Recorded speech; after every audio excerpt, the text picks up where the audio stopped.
Bismillahirrahmanirrahim. Assalamualaikum warahmatullahi wabarakatuh. Innal hamdalillah nahmaduhu wa nasta'inuhu wa nastaghfiruhu wa nastahdihi wa na'udzu billahi min shururi anfusina wa min sayyiati a'malina may yahdihillahu fa huwal muhtadi wa may yudlil fala hadiya lahu. Asyhadu an la ilaha illallah wa asyhadu anna Muhammadan abduhu wa rasuluh. Allahumma shalli wa sallim ala Muhammadin wa ala alihi wa ashabihi wa wala. Rabbi shrah li sadri wa yassir li amri wahlul 'uqdatam min lisani yafqahu qawli. Allahumma anfa'na bima 'allamtana wa 'allimna ma yanfa'una wa zidna ilman wa ba'd. Para ikhwan wal akhwat, bapak ibu, muslimin wal muslimat, sholihin sholihat yang mudah-mudahan dirahmati Allah Subhanahu wa taala. Alhamdulillah di kesempatan subuh ini kita dimudahkan oleh Allah Subhanahu wa taala untuk duduk bersama dalam rangka tawassul bil haq dan tawassul bis sabr.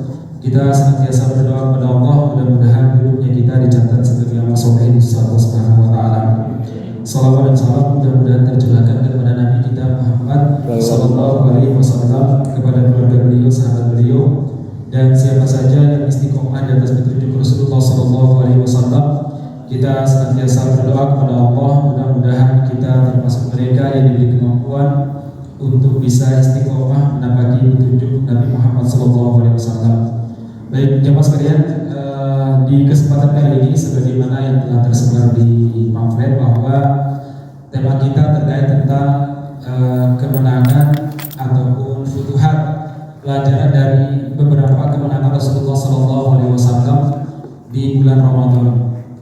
Saya berbicara ini karena kemarin tertarik untuk mengomentari sebagian teman-teman kita yang menulis di status WA-nya, Facebooknya bahwa ketika teman-teman ada di mahasiswa demo, tulisannya apa? Ramadan itu untuk ibadah, bukan teriak-teriak di jalan. Baik, kita akan menunjukkan bahwa ternyata Nabi Muhammad SAW bukan sekedar teriak-teriak di jalan, tapi juga beliau mengutus pedang di bulan Ramadan. Tercatat jemaah sekalian, ada dua jihad yang dilakukan oleh Rasulullah SAW di bulan Ramadan. Yang pertama jihad Badar terjadi pada tahun 2 Hijriah, Ramadan tahun kedua Hijriah. Yang kedua adalah jihad Fathu Makkah yang terjadi pada bulan Ramadan tahun 8 Hijriah. Baik, saya hanya mengambil beberapa pelajaran dari jihad Badar. Perang Badar ataupun jihad Badar ini banyak sekali dikaji oleh para ulama dan pakar sejarah dari berbagai macam sisi. Mulai dari sisi konfliknya, manajemen konfliknya, sampai pada yang lebih daripada itu. Nah, jemaah sekalian, yang mudah-mudahan dirahmati Allah Subhanahu wa taala, Al-Qur'an mengabadikan banyak sekali ayat-ayat yang berbicara terkait tentang tema Badar. Allah Subhanahu wa taala menyebut tema Badar sebagai Yaumul Furqan, Yaumul Taqal Jam'an, hari yang memisahkan antara kubu musyrik dengan kubu mukmin. Hari di mana Allah Subhanahu wa taala mempertemukan dua pasukan besar, yaitu pasukan tauhid, pengibar panji-panji tauhid, dengan mereka yang mengibarkan panji-panji kesyirikan. Baik jemaah sekalian, saya akan berbicara kenapa jihad Badar ini terjadi. Sebenarnya berawal dari Rasulullah SAW dan para sahabat mengetahui bahwa properti yang mereka tinggal di kota Makkah, para muhajirin itu diambil alih oleh orang-orang musyrik. Mereka mengambil alih rumah mereka, tanah mereka, kemudian tokonya, ternaknya dirampok sama orang musyrik, diakuisasi. Nah, kemudian jemaah sekalian, itu pertama. Yang kedua, ketika salah seorang sahabat Ansor namanya Sa'ad bin Mu'adz, beliau pergi untuk melaksanakan haji atau umroh. Kemudian beliau meminta perlindungan kepada Sufyan bin Umayyah atau Umayyah bin Khalaf. Beliau minta perlindungan kepada Umayyah bin Khalaf untuk melindunginya dari serangan-serangan orang musyrik ketika beliau melaksanakan ibadah haji maupun umroh. Nah, jemaah sekalian yang mudah-mudahan dirahmati Allah Subhanahu wa taala. Kemudian beliau tawaf. Ketika beliau tawaf, tentu talbiyahnya beliau, bacaan talbiyahnya beda dengan talbiyahnya orang-orang musyrik. Labbaik Allahumma labbaik, labbaik la syarika laka labbaik, innal hamda wan ni'mata lak wal mulka la syarika lak.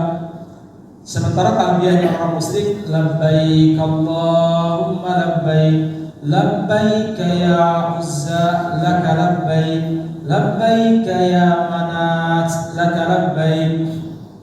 Ini tetap beda jam sekalian. Nah, cara tawafnya juga beda. Kalau orang-orang musyrik dulu tawafnya begini. Misalnya di Ka'bah ya. Di Ka'bah, ini Ka'bah. Nah, di samping Ka'bah itu ada namanya apa? Patung Hubal yang mereka sembah. Nah, kalau kaum muslimin jelas tawafnya begini tawafnya. Labbaik Allahumma labbaik lewat tengah, enggak mungkin lewat Hubal. Sementara orang musyrik kalau mereka tawaf itu labbaik Allahumma labbaik, labbaik ya Uzza laka labbaik, labbaik ya Manat laka labbaik, labbaik ya Hubal, berhenti di Hubal. Ibarat kita berhenti di Aswan atau kita berhenti di Multazam. Kemudian kita berdoa sama, mereka pun pegang-pegang itu siapa namanya? Hubalnya, ya Hubal, berikan aku anak Hubal. Hubal, lancarkan rezeki kami Hubal. Hubal, tolong jangan sampai 3 periode Hubal, hancur nanti Hubal. Hubal, turunkan pertama misalkan ya. Jadi itu caranya dulu mereka tawaf ya. Kalau ada Hubal hari ini mungkin begitu ya. Nah, jemaah sekalian yang mudah-mudahan dirahmati Subhanahu wa taala, ini jelas bertentangan dengan tradisinya orang-orang Quraisy. Akhirnya Abu Jahal datang mendengar talbiyah yang beda. Dia melihat Sa'ad bin Mu'adz. Sa'ad bin Mu'adz itu tokoh Makkah, tokoh Madinah, terkenal keberanian dan kedermawanannya. Begitu dia melihat Sa'ad bin Mu'adz, apa dia bilang? Ya Sa'ad, apakah kamu mengira kamu aman dengan menghinakan Tuhan-Tuhan kami? Kan kalimat labbaik Allahumma labbaik, labbaik la syarika lak labbaik, labbaik la syarika lak labbaik. Ya Allah, kami penuhi panggilanmu, tidak ada sekutu bagimu. Itu kan kata mereka penghina terhadap Tuhan kami. Iya. Sementara mereka menyebut Uzza, Manat, Hubal dan lain sebagainya. Nah, jemaah sekalian, singkat cerita, ketika Abu Jahal ingin memberikan sanksi kepada Sa'ad, maka Umayyah bin Khalaf maju dan mengatakan, jangan wahai Abul Hakam, sesungguhnya dia berada di bawah perlindunganku. Ini tradisi orang Arab. Jadi mereka komitmen dengan janji. Komitmen janji kalau sedang melindungi seseorang, nyawa pun mereka korbankan. Ini tradisi luar biasa. Tradisi orang-orang Arab pada zaman dulu ya. Nah, jemaah sekalian, akhirnya Abu Jahal mengatakan, ya Sa'ad, kalau bukan karena perlindungan Umayyah, maka tidak ada yang pulang ke Madinah kecuali apa namamu.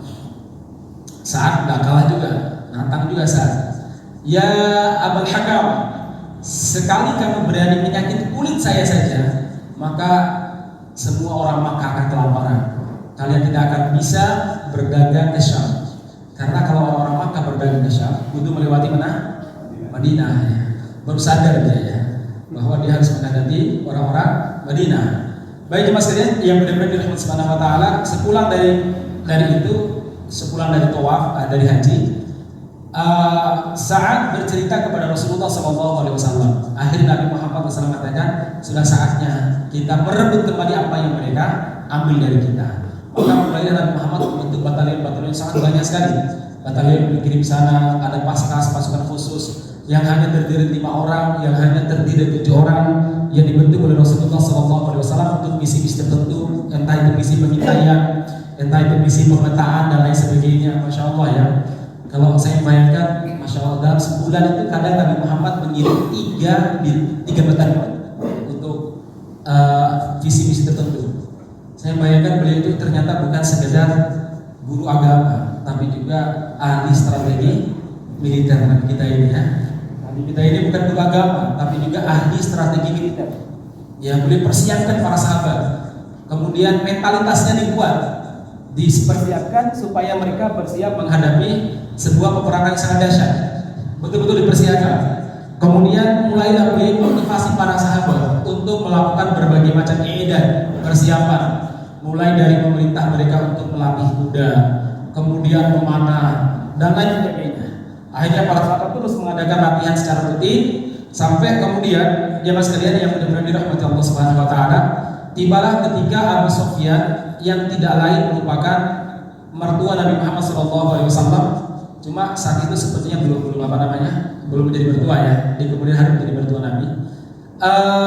Pulang dari Syam membawa perdagangan orang-orang Muslim dengan untung yang sangat memuaskan. Anda bayangkan Abu Sufyan membawa 1000 ekor unta Dikalikan saja kalau satu ekor unta misalkan 50 juta, dikalikan 1000 ya. Nah kemudian Abu Sufyan membawa dinar senilai 50.000 dinar. 50.000 dinar, satu dinar itu 4,25 gram emas. Kalau 1 gram emas murni itu adalah 1 juta, berarti 1 dinar 4.250.000. Dikali berapa? 50.000. Silakan kalkulatornya mau dapat tidak? Nah, jamaah sekalian, tentu untuk yang luar biasa. Maka Rasulullah pun mempersiapkan para sahabat, ayo kita rebut kembali apa yang mereka ambil dari kita. Berangkatlah para sahabat, mayoritas adalah sahabat muhajirin, karena memang yang punya banyak kepentingan sahabat muhajirin. Ada ansor, tapi sebagian kecil. Berangkat jemaah sekalian, pada saat itu Rasulullah SAW berangkat dengan 313 pasukan. Pendapat yang paling rajih. Makanya Taliban membuat pasukan khusus, namanya apa? Badri 313 ya. Itu terinspirasi dari pasukan Badar ini ya. Kan Taliban punya pasukan khusus yang kemarin masuk ke apa namanya? Masuk ke ketika ibu kota Taliban apa namanya? Kabul ya. Yang masuk pertama Kabul itu kan yang membersihkan istana presiden itu kan ini Badri 313 ini ya. Nah, jadi Badar sejumlah kurang lebih 313 pasukan. Berangkat jemaah sekalian. Nah, namun Abu Sufyan ini orang yang pintar, cerdas luar biasa. Dia itu karena mengetahui Nabi Muhammad sudah mempersiapkan berbagai macam penyergapan, maka dia ini mengutus utusan. Jadi semacam begini. Ini di sini Abu Sufyan berhenti. Kemudian 30 km ke depan, maka Abu Sufyan mengutus 2 atau 3 telik sandinya untuk mengamankan wilayah sana. Gimana kira-kira, aman gak? Kalau aman, baru Abu Sufyan berangkat. Begini dulu, karena beliau bawa harta sangat banyak sekali. Anda bayangkan 1000 ekor unta. Kemudian berapa tadi? 50.000 dinar.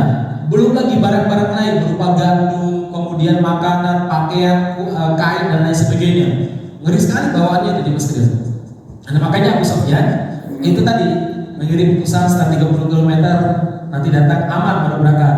Berhenti lagi, mengirim lagi utusan membersihkan jalan, oh aman baru berangkat Abu Sufyan. Nah ternyata telik sandinya Abu Sufyan berhasil menangkap berita bahwa Nabi Muhammad SAW telah keluar dengan para sahabatnya.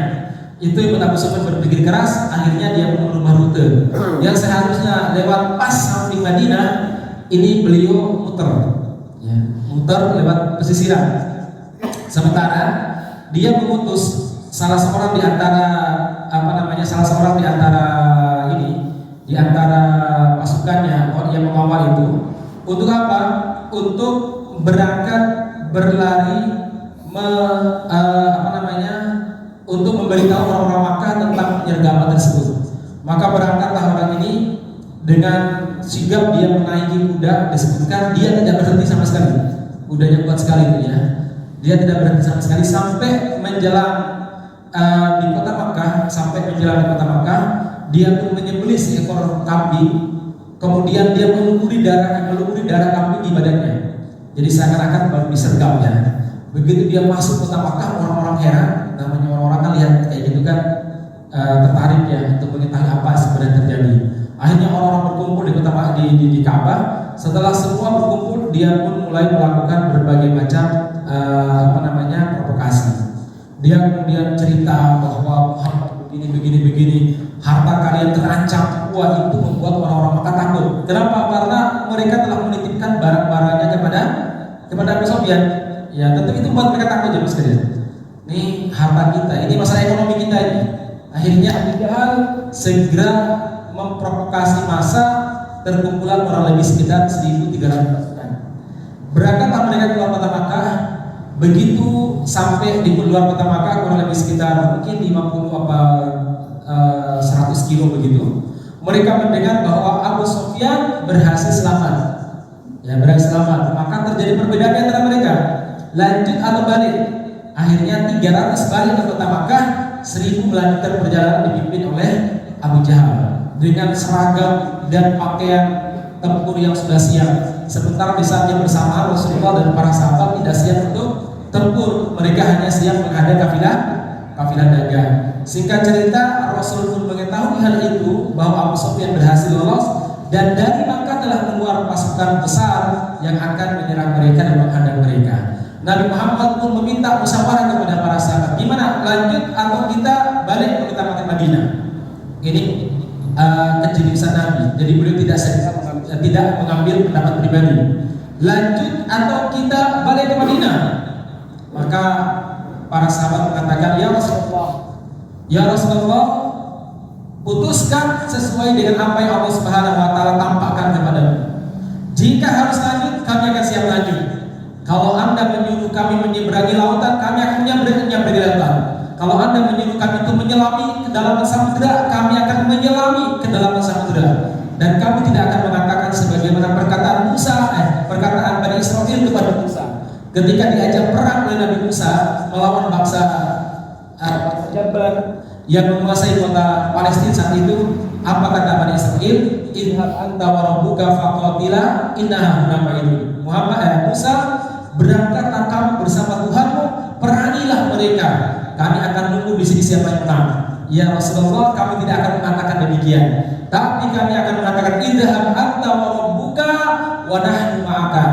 Muhammad, ya Rasulullah, berangkatlah engkau bersama Tuhanmu dan kami tidak akan pernah berpisah dari ya Rasulullah.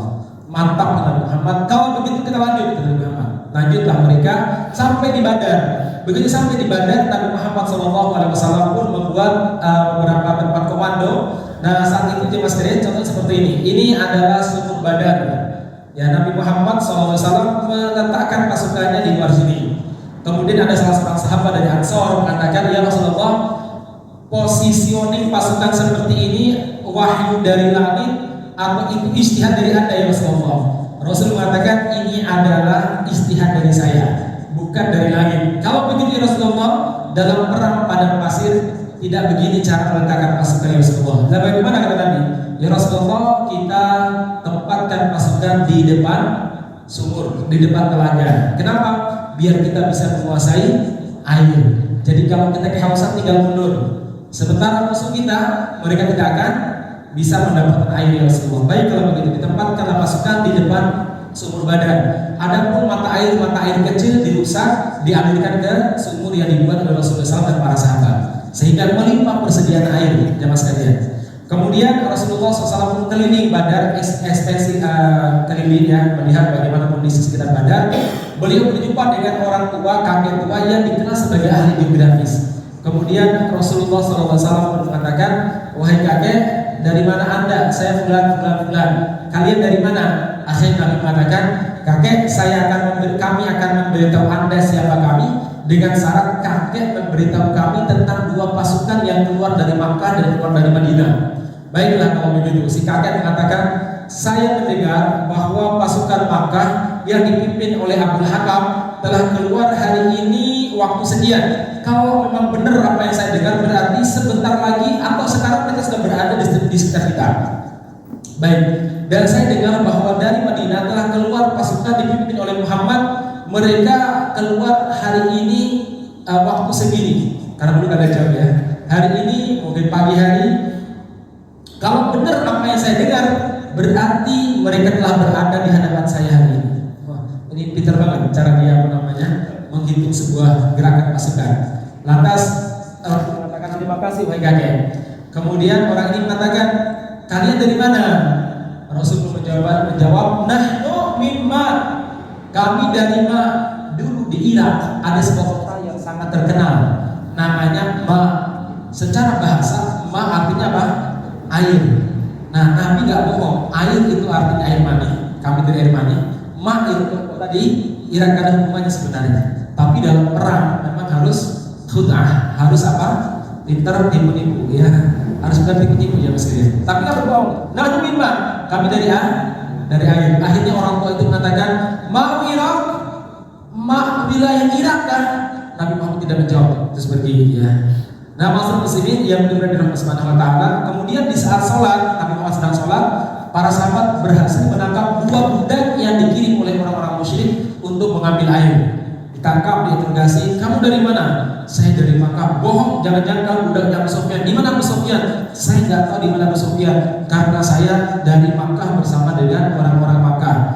Bohong, ya udah, kalau begitu saya dari budaknya Abu Sufyan. Di mana Abu Sufyan? Ya saya nggak tahu. Bohong kamu. Jadi kalau dia berkata benar dibohongi sama para sahabat, ketika dia bohong dianggap benar sama para sahabat. Nah setelah sholat, Nabi Muhammad pun bersabda, "Ta'ala, sini bawa kemari si budak itu." Di bawah, kalian ini bagaimana? Di saat dia berdusta, di saat dia menjawab jujur, kalian bilang berbohong. Di saat dia berbohong, kalian bilang jujur. Jadi saking karunia para sahabat dengan barang dagangan Abu Sufyan ya. Jadi mereka ingin mendapatkan barang dagangan. Mereka berharap budak tersebut budaknya Abu Sufyan, maksudnya budak yang membawa barang dagangnya.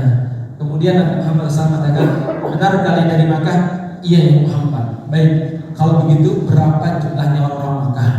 Kami nggak tahu. Dipukul para sahabat. Jangan berbohong. Kata Nabi, jangan dipukul. Memang dia nggak tahu dia seorang budak. Kelas dia budak, nggak begitu paham pasukan. Kalau begitu semalam mereka menyembelih berapa ekor unta. Kemudian orang ini menjawab, kalau bukan 9, 10. Maka Nabi Muhammad mengatakan berarti jumlah mereka 900 atau 1000 orang. Jadi pentingnya bagaimana kebiasaan masyarakat itu begitu ya kalkulasinya. Oh, berarti apa? Ya kalau enggak 900 berarti apa? 1000, karena setiap satu unta dimakan oleh 100 orang. Masya Allah ya, mubazir banget ya. Kalau kita satu ekor kambing dimakan 100 orang ya. Jeruan-jeruannya ya, saat kulit-kulitnya dimakan gitu. Orang-orang dulu ya jeruannya dibuang ya, yang dimakan cuma dagingnya aja. Ini luar biasa nih saya. Ya baik, Nabi Muhammad mengatakan baiklah jumlah mereka segitu. Ini penting ya, karena tradisi dan habit masyarakat penting.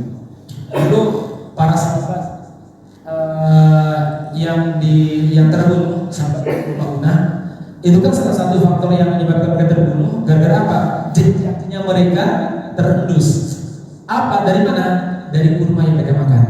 Jadi biji kurma mereka buang, maka biji kurma dibuang sembarang. Akhirnya para Muslim melihat ini biji kurma besar kayak gini, ini satu-satunya musim begini milik bersumber dari Yathrib, dari Madinah. Ini jangan-jangan sahabat Muhammad dikejar para sahabat, akhirnya para sahabat dihukum. Sebagian besar di antara mereka gugur sebagai syuhada. Gara-gara apa? Biji kurma aja sekalian. Maka dari dunia militer itu sangat disiplin. Pasukan Amerika Serikat, pasukan khususnya Amerika Serikat yang diturunkan di Filipina itu berhasil dibunuh oleh pejuang-pejuang Filipina. Mana? Moro. Bukan. Yang ada Rambo itu loh. Vietnam ya. Mas Jud, yang ada film Rambo itu Pak. Kan mereka kalah kan di Vietnam kan. Lantas buat film Rambo kelihatan menang ya. Tapi pinternya mereka itu provokasi ya. Kalah di Vietnam buat film Rambo yang pakai panah aja bisa meledak ya. Ya udah kalah total mereka itu di Vietnam ya. Nah itu gara-gara apa? Gara-gara ini kan tentara Amerika tidak bisa hidup tanpa makan kaleng.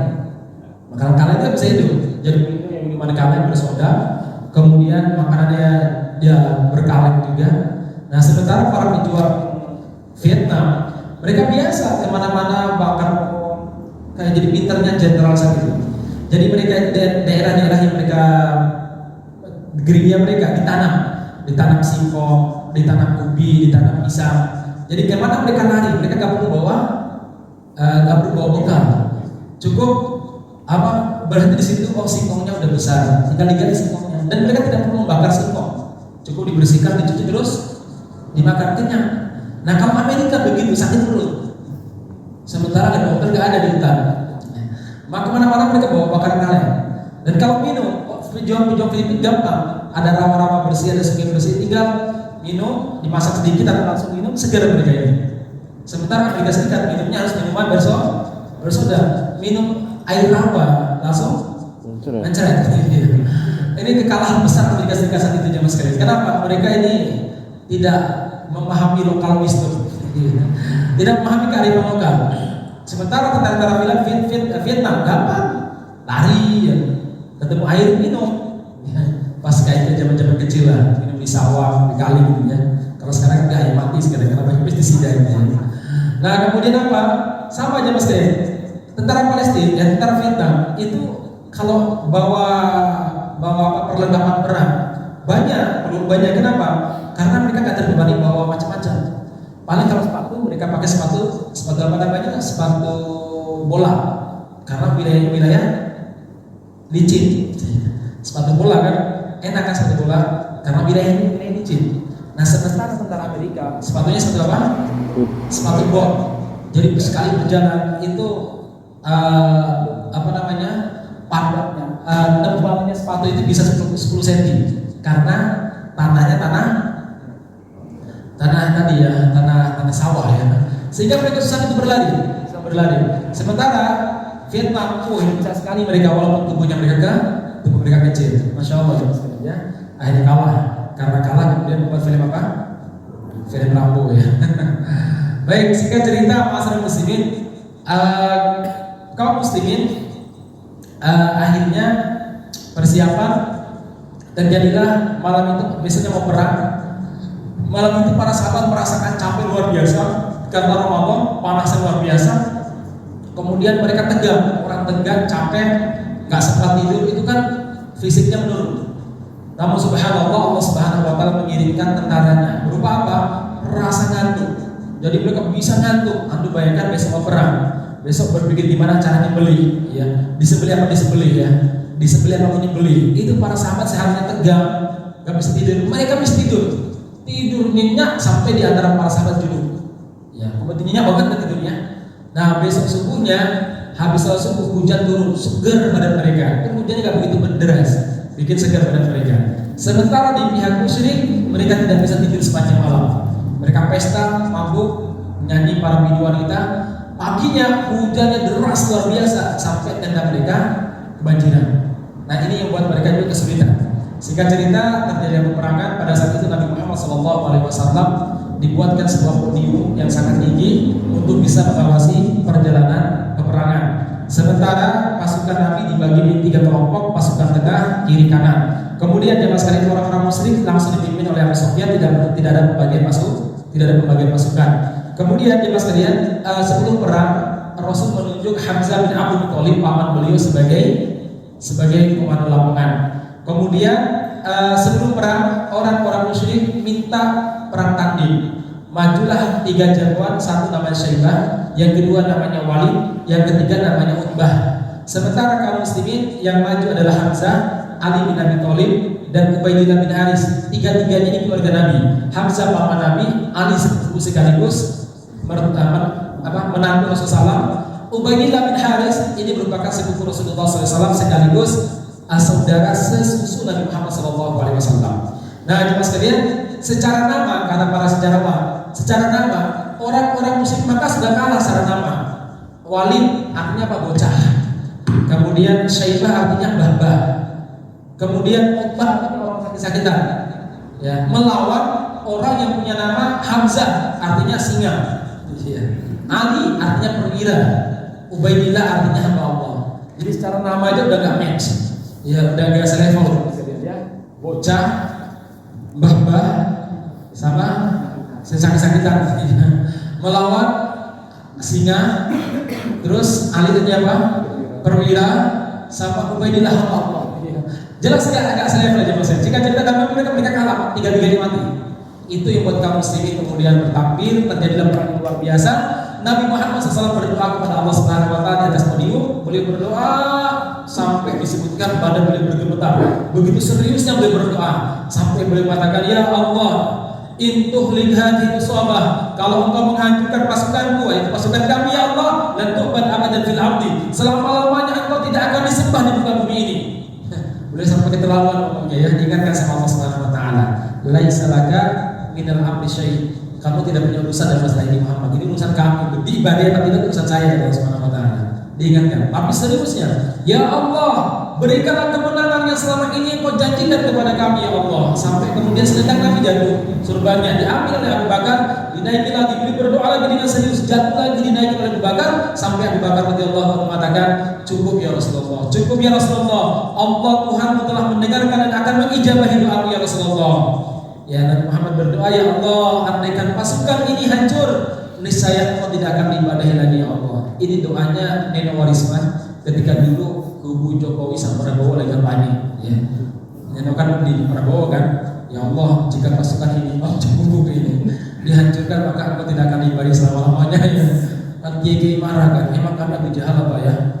Ya karena banyak yang di pihak Pak Kiai Maruf Amin. Doanya doa perang Badar, ya. Sama aja mas kalian di pihak sana itu di pihak mana namanya musyrik. Mereka berdoa, Abu Jahal doanya khusyuk banget. Doanya kepada sama Allah doanya. Ya. Jadi anda jangan berprasangka Abu Jahal tidak kenal Allah, ya. Berdoa sama Allah aja mas kalian. Nggak ngundang dukun atau pawang sebagaimana BUMN, ya, ngundang sinara, enggak. Yang mereka doa sama Allah, ya Allah, hancurkanlah pasukan pemberontak Muhammad dan para sahabatnya Allah. Ya Allah, tampakkan di hadapan manusia ayyul fariqaini ahaqqu bil haqq. Mana di antara dua kubu ini yang paling benar ya Allah? Anda bayangkan, minta sama Allah untuk memerangi Rasulullah coba.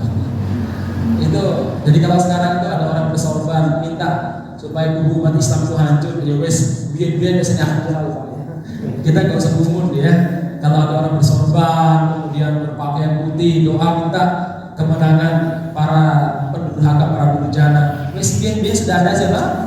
Abu Jahal. Sampai nggak usah gumun, kok iso ya? Itu Abu Jahal dia didoain sama Allah, memerangi Nabi pilihan Allah Subhanahu Wa Taala Nabi Muhammad Sallallahu Alaihi Wasallam.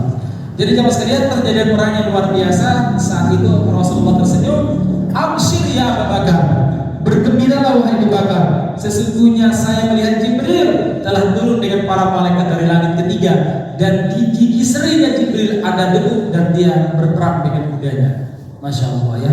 Turunlah ya Aba bi alfi minal malaikati murdifin. 1000 malaikat turun beriring-iringan. 1000 malaikat padahal jumlah pasukan muslim berapa? 1000. Pas sahabat berapa? 313 jumlahnya pasukan, ya. Akhirnya masa terjadi peperangan dan pada saat itu Khalid bin Walid yang saat itu masih berada di pihak muslim, dia cerita, kami berheran melihat pasukan kami udah terpotong kepalanya, kami nggak tahu kepalanya di mana dan siapa yang potongnya. Kami melihat pasukan kami itu apa namanya? Pasukan kami itu ada yang telah putus tangannya, tapi kami nggak tahu tangannya kemana dan kami nggak tahu siapa yang potongnya. Ini cerita Khalid bin Walid ketika setelah beliau masuk Islam, ya. Kemudian cerita yang sahabat lain, kami itu mengejar orang musyrik yang telah melukai kami. Di saat kami mengejarnya dan kami menghunus pedang ingin membacoknya, tiba-tiba kepalanya sudah pecah. Kami itu heran dan kami sering mendengar suara kuda dari pasukan kami, tapi tidak ada orang yang menaik kuda.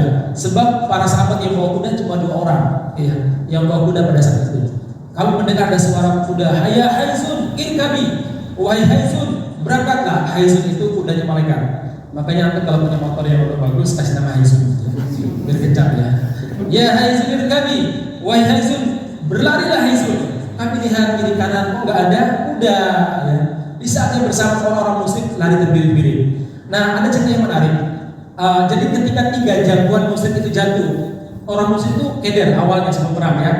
Lantas muncullah seorang jagoan yang gagah namanya Suraqah bin Malum. Jadi dia seperti seorang jagoan, dia memunculkan dirinya dan mengatakan, wahai orang-orang Makkah, ayo kita maju.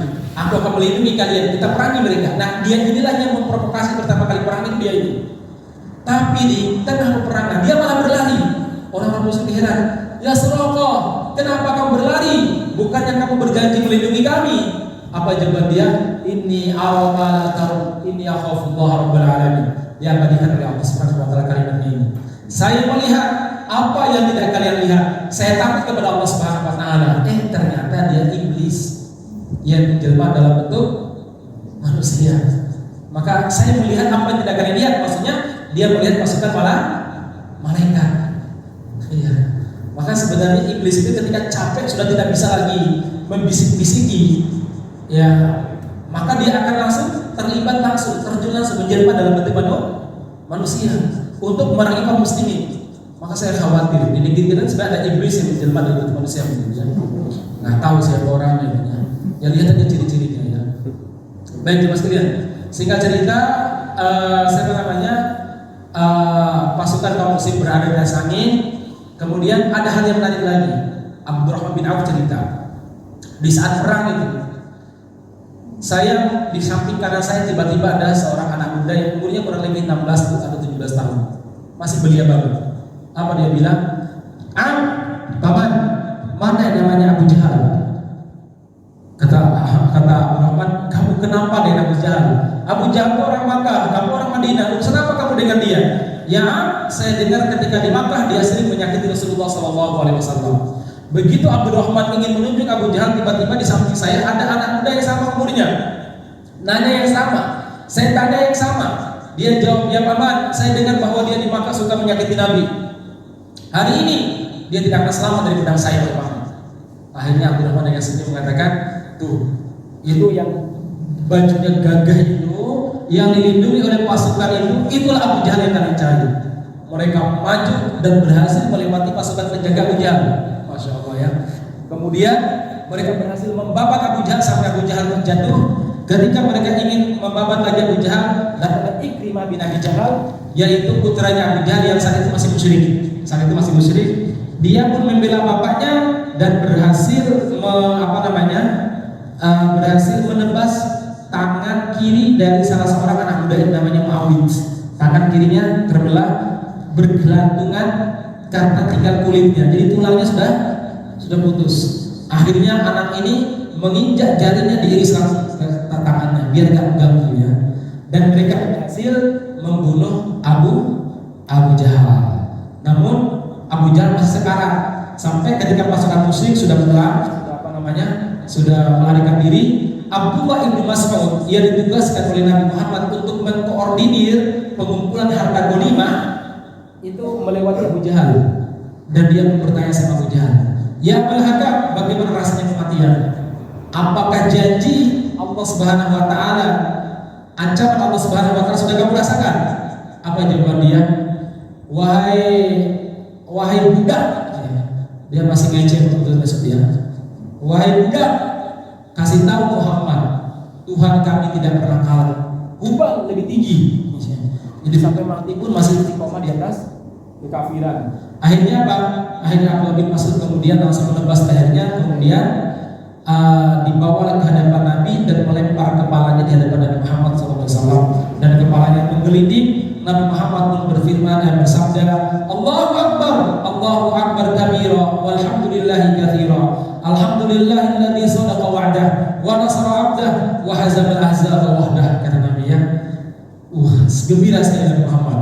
Coba antum jangan menggambarkan kenerian kepala bergelinding ya, karena kondisi kita pengajian tadi malam sahurnya enak ya, duduk di masjid ber-AC. Jadi kalau membayang perang itu susah ya. Tapi kalau orang di medan perang itu tuh betul-betul marah rasanya gitu loh ya. Maka psikologi orang perang itu jangan dibawa dari dunia ini sebenarnya. Makanya kalau hari ini ada orang jahat banget ya kalau perang begitu, Anda sih gak pernah diperangi sih. Kalau ada di medan perang mungkin lebih ganas daripada mereka gitu ya. Jahat banget ya sampai perang seperti itu ya. ISIS meledakkan kapal, masukkan tawanan Amerika Serikat ke dalam kapal, diledakkan pakai bom. Jahat banget ya. Mungkin kalau kita sekarang di dunia kita sekarang itu mengerikan. Tapi bagi mereka yang mengetahui bagaimana saudaranya diperkosa, ibunya diperkosa bergantian oleh tentara Amerika Serikat, kemudian digorok di hadapan mereka, mungkin marah banget ya. Nah, kesalahan ISIS saat itu sebenarnya itu divideokan sehingga kelihatan ngeri banget kalau melihat videonya dulu ya. Sama goro-goronya itu ditampakkan betul ya, bangsa seperti itu. Yang jelas begini misalnya, psikologi dakwah sama psikologi perang itu memang beda ya. Kalau di medan perang ya memang psikologi perang. Maka ketika Nabi Muhammad melihat kepalanya Abu Jahal, takbir beliau, Allahu Akbar kabira, walhamdulillahi katsira, alhamdulillahilladzi sadaqa wa'dah wa nasara 'abdah wa hazama al-ahzaba wahdah. Kata beliau, hada fir'aun hadhihi ummah, ini fir'aunnya umat ini, kata Rasulullah SAW.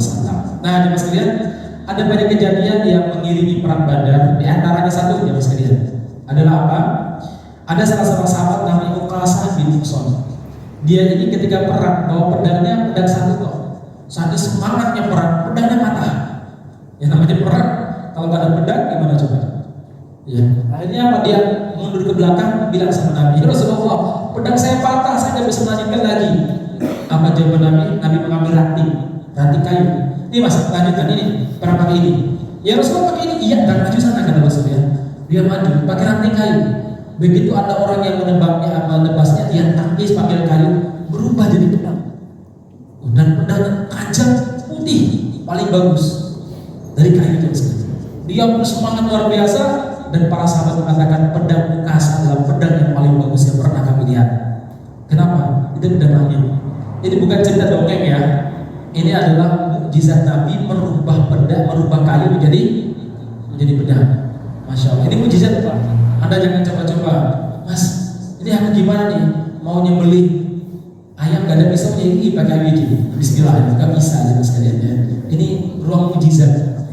Ruang mukjizat berubah sampai Ukasa meninggal, diwariskan kepada anak keturunannya, digunakan untuk jihad fisabilillah. Pedang, saya nggak tahu pedangnya itu di mana sekarang, tapi saya yakin kalau itu di Jawa pasti diburu sama orang Jawa, ya kan? Yang nggak ada aja dicari-cari. Contohnya apa? Harta karunnya Bung Karno, dicari-cari kan, sampai istana Bogor digali. Iya. Apa? Pusaka keris Empu Gandring, Bu Gandring ya. Untuk Gandring dicari-cari padahal itu cuma dongeng ya. Apalagi yang ada seperti itu mungkin dicari-cari betul begitu ya. Alhamdulillah tidak di Jawa ya. Kalau di Jawa mungkin dicari-cari ya. Dan banyak yang mengklaim ini loh pedangnya Ukasa itu soalnya. Baik, ini satu peristiwa ini artinya apa? Mukjizat Nabi Muhammad SAW luar biasa. Yang kedua ya, pelajaran yang luar biasa adalah apa? Ketika perang berkecamuk, Nabi Muhammad membacakan ayat-ayat Al-Quran dan hadis-hadis Nabi untuk apa? Menyemangati para sahabat. Ayuhan nas abshiru bil jannah. Wahai manusia, bergembiralah, itu ada surga. Wasari ila magfiratin min rabbikum wa jannatin arduha samawati wal ard uiddat lil muttaqin. Berlomba-lomba untuk mencari surga yang luasnya seluas langit dan bumi yang Allah sediakan bagi orang-orang yang bertakwa. Saat itu ada salah seorang sahabat di samping Nabi mendengarkan Nabi membaca tersebut. Apa kata beliau? Namanya Umair bin Hammam.